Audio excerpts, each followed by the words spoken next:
Hello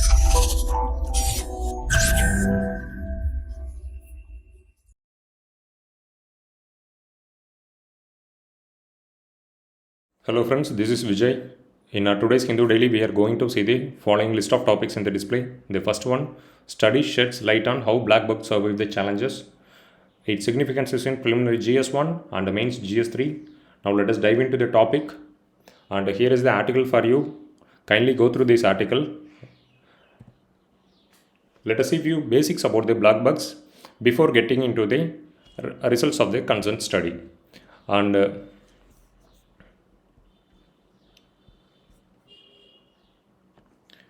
here the black box, it's found only in the Indian subcontinent, right? In Indian subcontinent also, black bugs predominantly found in Terai region of Nepal and in India. And there are certain traits for both males and female black bugs. And the males are having corkscrew shaped horns and black to dark brown coats. Okay, so these are the few traits for males, and generally females are fawn colored. You can Google the black bug pictures and you will come to know what the fawn color is. Okay, in India there are three blood clusters are there: the northern, southern and eastern regions. Here is the northern cluster, and this is the eastern cluster, and this one is a southern cluster. The eastern cluster is locating adjacent to the northern cluster, but the origin of eastern cluster can be traced back to the southern clusters. Okay, in another way we can tell that the southern clusters had given birth to the eastern clusters, and as per the IUCN status, black bugs are least concern, and in India today almost 25,000 black bugs are in the free roaming ranges. Okay, and black bugs are the government had accorded high priority to their conservation and survival. Therefore, they scheduled in the WPA Act Schedule number 1. Geographic separation of these regions and dense human habitation between these clusters make it difficult for them to move from one cluster to another. What it will do? The infrastructure development and all will be acting as a barrier for the black bugs to move from one habitation to another habitation. Therefore, the gene flow will be affected. Okay, the gene flow will be affected. If gene flow is getting affected means, then the variations in the genes will be very lower. Variations in genes will be very lower. In another term, we can say the genetic diversity will be get reduced. So if genetic diversity is getting reduced means, then the survival of the organism against the pandemic or against the catastrophic impact and all will be lowered. Okay, so therefore the genetic diversity is very important for the organisms. To ensure the greater genetic diversity, the corridors of the habitations, especially the black bug habitations and all, should be breached. It will enable the black bugs to move from one habitation to another habitation. Therefore, the gene flow will be guaranteed. Okay. Now let us see the results of the study. It is a study of Indian Institute of Science. They had taken the fecal samples from 12 different locations. Okay, the samples are fecal samples, and it is a genetic profiling. Here the target is they are supposed to trace the present day clusters, right? Some 3 clusters are there, and how it is evolved from their common ancestor. This is what they have been studying, and they actually found certain results. The ancestral black bug population, first it split into 2 groups. The first one will be a northern cluster and the next one will be a southern cluster. Both these clusters will be having common ancestor. Okay, both these clusters will be having a common ancestor. And the eastern cluster, okay, eastern cluster, it will be locating here. The geographical proximity of eastern cluster and the northern cluster is very low, but the southern clusters had given birth to this eastern cluster. Okay, this is what the study had revealed, and they also found the high dispersal of the males. Male black bugs, they appear to disperse more than they expected. Okay. Therefore, they have been contributing to the gene flow in this species. So, the black bugs, their survival and their genetic diversity and all have been bolstered by the dispersal of the male black bugs. Therefore, they are also saying that the females, on the other hand, appears to stay largely within their native population ranges. And the dispersal of the females and all is very lower in the black bugs compared to their counterpart. And they are also revealing that the females, they are staying largely within their native population range due to the mitochondrial signatures in each population. They are having some identity, and these females, they are staying with their identical groups. This is what the study have been revealing. And in the conclusion, scientists revealed that the black bugs have done, or they had engineered certain things to survive in a human dominated landscape. Therefore, the future research is going to focus on the secrets. What the secrets the black bugs did to survive in the face of human induced threats to their landscapes. And this can be done by their studying into their DNA and gut microbiome. Why they are going to study the gut microbiome means, in gut microbiome it will be having certain parasites or bacteria or virus. Okay, it will be revealing the secrets of the concerned landscape and how they are getting adapted to the human induced challenges. Now let us dive into the next topic. This is the second article. It is an editorial part. Lessons from Russia's Ukraine war. Here the author have been quoting the Winston Churchill quote, but it is not needed from the exam point of view.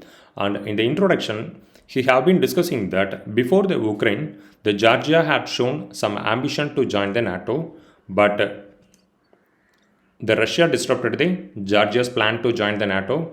And in the second part, he have been discussing that without much effort, the Russia had taken possession in Crimean Peninsula.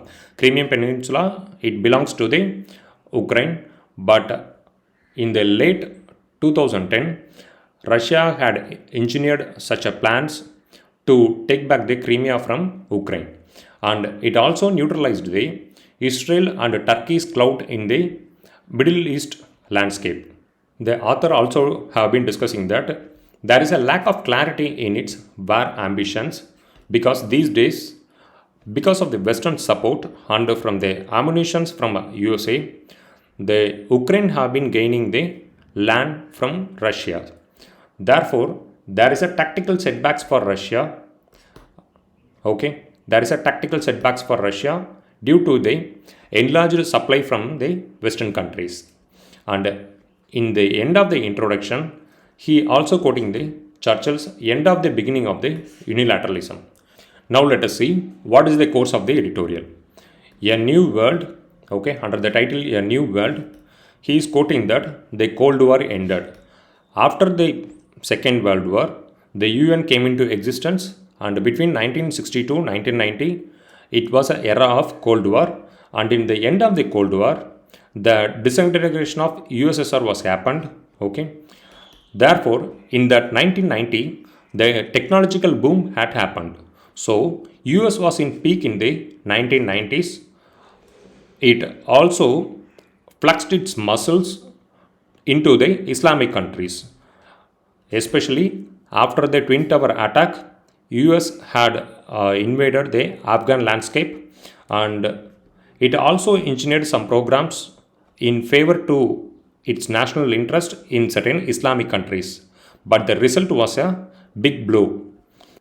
The author also quoting that today the geopolitical landscape have been changed because the rise of China and the withdrawal of the US from the rule-based order. In such a scenario, the US following the glimpses from the Cold War era and the Ronald Reagan strategy. What the Ronald Reagan strategy was, Ronald Reagan used to tell that we need to bleed Russia or the then USSR without a war. These days, the US have been following the same strategy because they have been sending the supplies to the Ukraine, Ukraine have been doing the counter-offensive measures, but the entire supply is from the USA. So to enforce the interest of the USA, the Ukraine have been doing the counter-offensive measures in the Ukraine-Russia war. Under the subheading limits of war, he have been revealing that even though the great powers with the sophisticated military technologies, they are having greater limitations in shaping the outcomes of war with the smaller nations. It had been proven throughout the history. The author have been quoting the example USA's humiliating defeat in Afghanistan and Vietnam. In the year of 2001, it had invaded the Afghanistan, and after a decade, the USA had withdrawn from the Afghanistan landscape without any fruitful outcome. And the same it happened with the Vietnam invasion also. Vietnam invasion, it had happened between the year of 1950 to 1975. So there also it hadn't achieved any fruitful outcome. And the historical examples, it didn't deter the greater nations to getting involved in the war. That's what the Russia, without having any calculation, it ventured into the war with the Ukraine. The author also quoting about the Russia's miscalculation. Before taking any calculated risk, the Russia single-handedly they had announced the war against the Ukraine. But Ukraine, they had withstood the initial thrust from the Russia's military, and after withstanding the initial thrust, the defense supplies from Britain, Germany, and France had taken place. Also, the US also ventured into the indirect war with Russia by providing certain critical ammunitions to the Ukraine. Therefore, these days Russian war machine is under the pressure. Now, Russia can't retreat, because if it is getting retreated from the war means it needs to pay the geopolitical cost. Okay, because without any announcement or without any accreditation, the Russia had kickstarted the war. So if it is withdrawing the war means it need to pay for the catastrophe what it had did to Ukraine. So this is what the author have been discussing under the limits of power. Now the last one is China's takeaway. What are the takeaway China need to take from Ukraine-Russia war? US clearly it signaled that if China starts interfering in Taiwan, or if it is trying to wage a war against Taiwan means the US will come into the scenario. This is what the US have been signaling these days. Okay. Apart from that, what US have been calculating means if we defeat the Russia in Ukraine war means then the China will also get fear. This is what US have been calculating. And the scenario in 2022, it clearly proves that kickstarting a war is very easy, but finishing the war with a fruitful outcome will be a difficult one. So this is what the Russian-Ukraine war have been proving. And China, it is the only revisionist power to challenge the rule-based order. Okay, because the US have been enforcing a rule-based order throughout the globe. And it have been asking the nations to engage in such a way to uphold the rule-based order in both economic and in political domains. But in the future, the time alone is going to prove whether US efforts to going to attain a fruitful end or not. This is what the author have been concluding in this editorial. And here in the map, you can see certain places in Ukraine and Russia. In the previous discussion, we had discussed on question about the Luhansk, right? And Donetsk is another one province, and Kherson and Kharkiv. These are the few important areas which have been repeatedly coming in the news. Okay, and Crimea you might have known because it is a evergreen topic in international affairs. So about Crimea you might have known, and Odessa, this is also one of the important places in Ukraine. And in the upcoming discussion, let us see about the countries bordering the Black Sea and the Mediterranean Sea.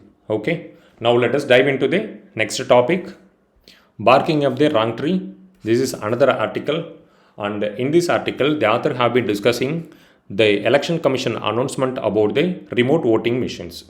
Remote voting machine means it is a non-networked standalone systems, okay, which will allow the voters from various constituencies to cast their vote for the candidates competing in their respective constituencies. Suppose, let us take You might have known in Delhi we are having huge migrants, right, from the neighboring states like Uttar Pradesh, Bihar, Rajasthan, Madhya Pradesh. So if in UP or in Bihar some elections have been getting conducted by the election commission, okay, the people in Delhi, they can't move to their respective states to cast their vote in the overnight. Therefore, what the election commission have been planning is they will keep the voting machine in Delhi, and the voters from their respective constituencies, they will cast their vote through the single machine, okay, through the single machine they will cast their vote. In this initiative, lot of queries are there, okay. He have been unveiling various questions. The first one is how the hindrances will be eliminated, because the exclusions and all will be happening, right? So how we can eliminate the hindrances, like that he have been asking. Then the second one, how the invalidation will be carried out, because certain persons, they will be having their vote in the constituency X of Uttar Pradesh. Now they will be staying in Delhi. So we need to keep two lists, right? Where the concerned citizen is going to cast his vote, like that we need to keep certain datas. So the invalidation and all, how we are going to carry out, this is the another one query of the author. And how the electronic votes will be consolidated and counted, because in the enrolling locations, if we are consolidating the votes, means it will show the vote secrecy to the public. So therefore the author have been insisting that the voting secrecy is to be upheld. Therefore how the consolidation and counting and all will be happening, this is the another one query of the author. And the fourth one is who will be the polling agent and how the coercions can be avoided. Generally, if the elections are conducting within a constituency, means from different locations the polling agent will get intermingled, right? And therefore within the constituency there won't be any much coercions, because patrolling and all will be there, and government agencies will be keep monitoring on the prevailing situations. Therefore there won't be any coercions. But in a remote location, the possibility of coercion is there. Therefore how we are going to eliminate the coercions and all, like that author have been asking the question. In the analysis part, the author have been mentioning that the protocols alone won't be sufficient, because for each and every actions or initiatives, the government will be having certain protocols and standard operating procedures. The author have been mentioning that those SOPs alone won't be sufficient. Therefore, to conduct the cross verification, we need to carry out the digitization of the electoral rolls, because we need to eliminate the dubious enrollments. Therefore the cross verification should happen. But for initiating the cross verification, we should have a digital electoral rolls. This is what the author have been mentioning. And the second one, we need to maintain two lists at different locations. Therefore we can do a perfect invalidation, like that the author have been telling. And disclosing the voting information will unveil the voting secrecy, because for each and every constituency, the number of voters in Delhi, for example, will be very lower, right? So the voting pattern and all will be easily monitored by the consolidation and counting of the enrolled votes. Therefore he have been asking the election commission to take various measures, okay. In the examples, the author have been showing that these days Germany and Pakistan, they are also showing certain reluctance towards the remote voting, because the author have been saying that as per the Supreme Court order, we need to conduct the risk limiting audit in each and every constituency. What is meant by the risk limiting audit? In each and every constituency election, we need to cross check the vote enrolled in the EVM with the VVPAT, okay. But election commission is not concerned of this issue, and without any risk limiting audit, the countings and all happening in India.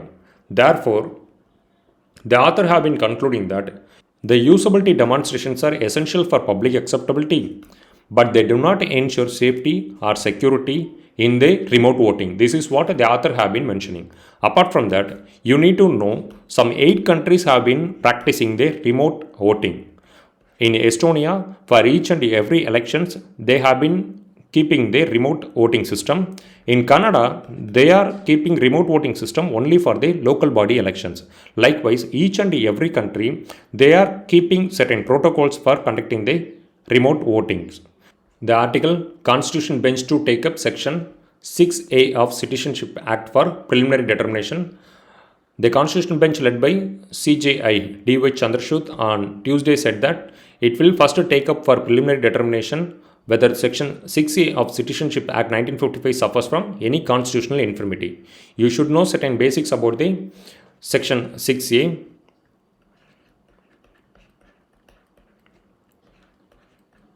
It was the outcome of Assam Accord.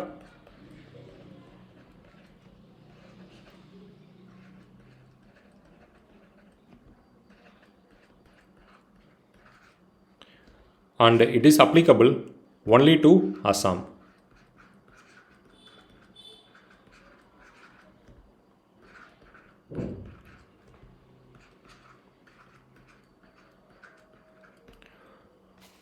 Through this accord, both the government agencies and the All Assam Students Union, they arrived in compromise of providing the citizenship to certain people who migrated to Assam, and through this accord, the Assam also get certain economic and political safeguards for their culture.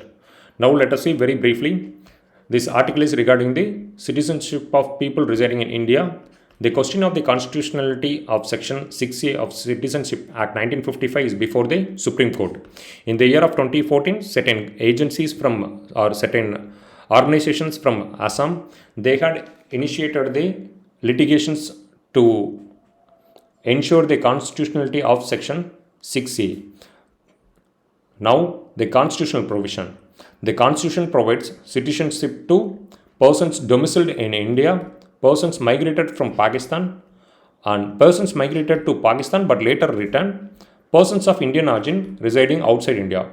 You should know about these basics, but it is not necessary for exam point of view.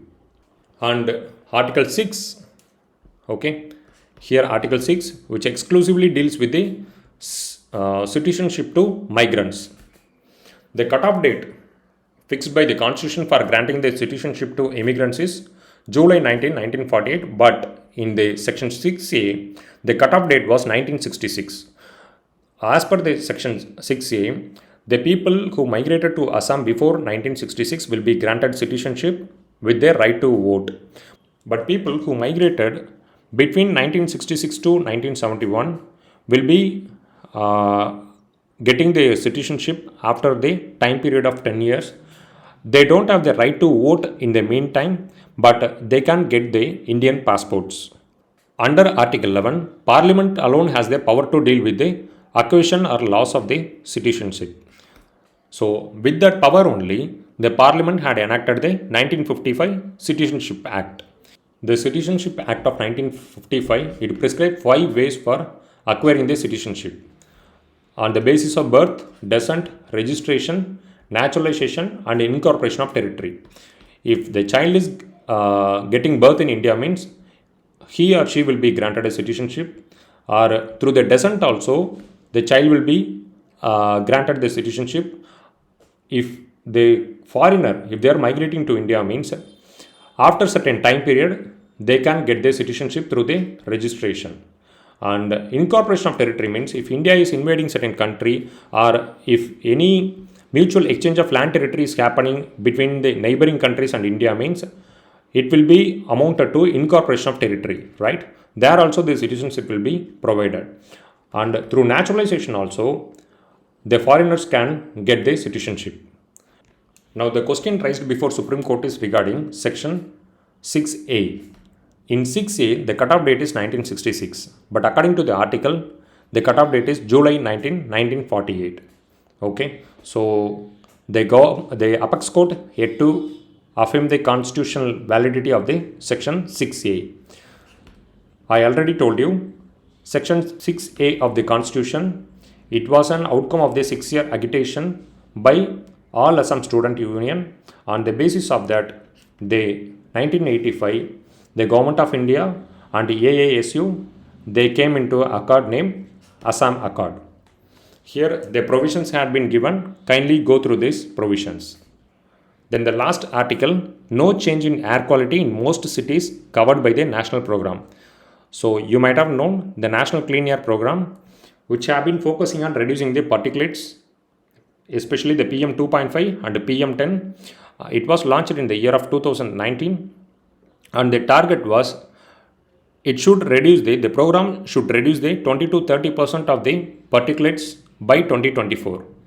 Recently, they had changed the targets, and by 2026, the 40% reduction should be there. Okay, so this is the recent target, and it is in news. 4 years since the introduction of the National Clean Air Program, air quality has improved only in 49 out of the 131 cities. Let us see what is the NCAP.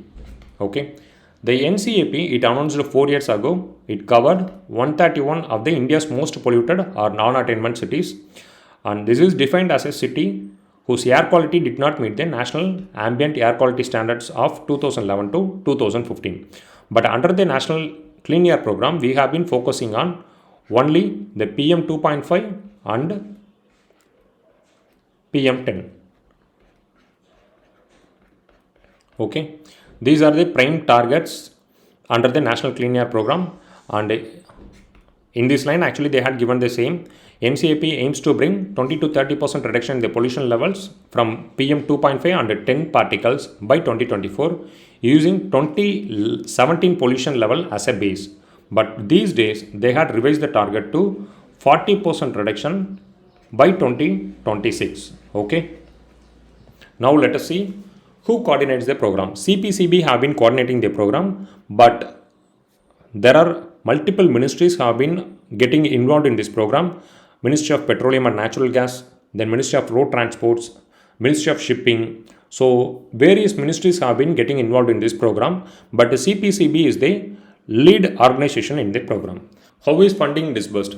Cities are required to quantify the improvement starting 2021, which requires 15 and more reduction in the annual average PM 10 concentration and concurrent increase in the good air days to at least 200. Okay.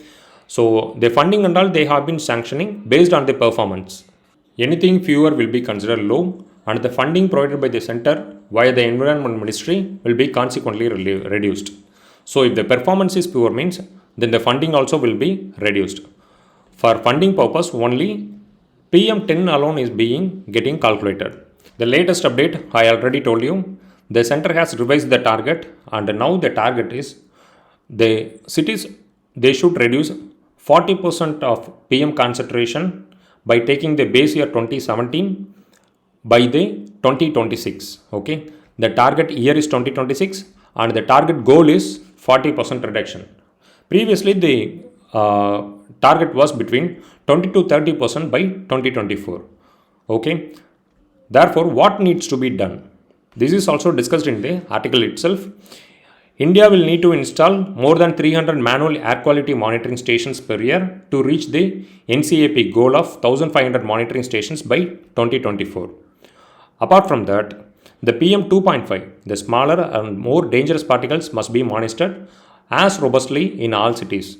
The increase in the concentration of PM 2.5 and PM 10 will lead to chronic obstructive pulmonary disease, COPD.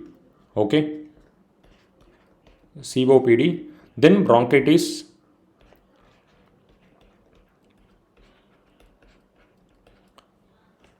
then acute respiratory syndrome.